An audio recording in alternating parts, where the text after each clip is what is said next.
जय श्री राधे। माघ मास महत्तम अध्याय 1। माघ का महीना श्री कृष्ण भगवान से संबंधित होता है।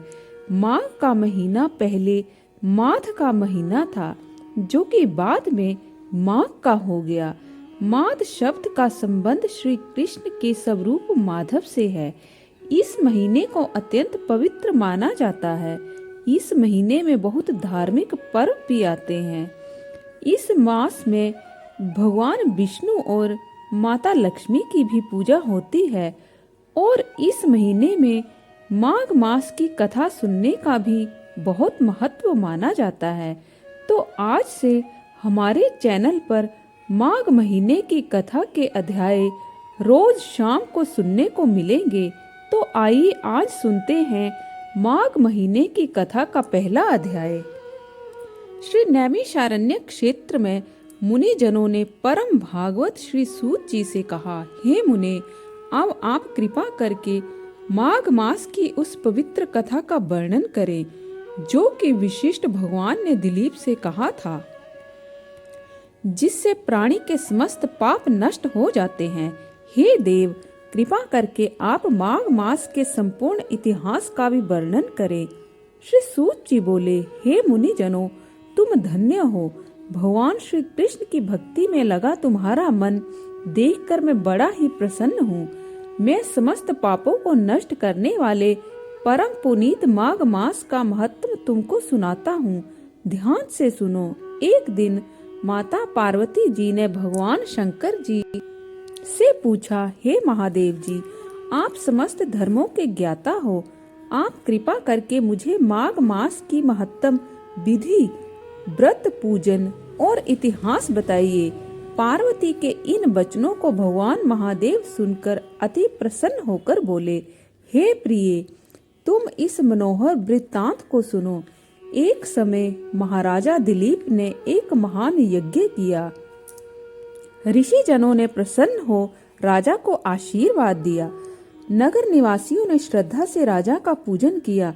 तब वह प्रसन्न चित्त राजा अपनी सेना सहित वन में मृग का शिकार खेलने गए। समस्त अस्त्र शस्त्रों से युक्त दिलीप कवच आदि धारण किए हाथ में धनुष बाण लिए वन में शिकार खोजने लगा। उनके पैदल सिपाही भी मनोहर जंगल में विचरने लगे। शिकारियों का दल वन में देखकर सभी जीव शांत होकर अपनी गुफाओं में चले गए। कोलाहल सुन मृग भागने लगे। राजा ने उनको अपने बाणों का निशाना बनाया। पक्षी इस वृक्ष से उस वृक्ष पर उड़ने लगे और अपने को छिपाने के लिए स्थान खोजने लगे। सियार चिल्लाने लगे। वृक्षों की खो में छिपे उल्लू चीखने लगे। वन के शांत प्रदेश में जहाँ घने वृक्ष थे, फूलों की सुगंध महक रही थी। भौरे गुंजार कर रहे थे। दूध से भरे थनों वाली गायें घूम रही थी। सर्पों के बिलों से केंचुली आधी बाहर निकली पड़ी थी। अजगर वृक्षों की शिखाओं पर लिपटे थे। पत्थरों के आपस में टकराने से अग्नि की चिंगारियां छिटक रही थी। बाघ दहाड़ रहे थे। शिकारी कुत्ते खरगोश के पीछे दौड़ रहे थे। इस प्रकार राजा दिलीप वन में शिकार खेलते, रात्रि होने पर विश्राम करते और फिर आगे बढ़ जाते थे। इसी प्रकार शिकार खेलते हुए राजा जब वन में विचरण कर रहे थे तो सेवकों द्वारा मचाए हुए शोर को सुनकर एक मृग जंगल से निकला और इधर उधर चौंकड़ी भरने लगा। तब राजा ने उसका पीछा किया। लंबी लंबी छलांग लगाता हुआ मृग टेढ़े मेढ़े रास्तों से कांटेदार झाड़ियों और वृक्षों के मध्य होकर कई झरने पार करता भयानक जंगल में घुस गया। मृग का पीछा करते हुए राजा दिलीप उस स्थान पर आ पहुँचे। जब वह मृग दिखलाई नहीं दिया तो राजा घबरा गए, क्योंकि वे बहुत थक चुके थे और प्यास के मारे व्याकुल थे। राजा और उनके साथी थक गए थे। उनके घोड़े पसीने में तर थे।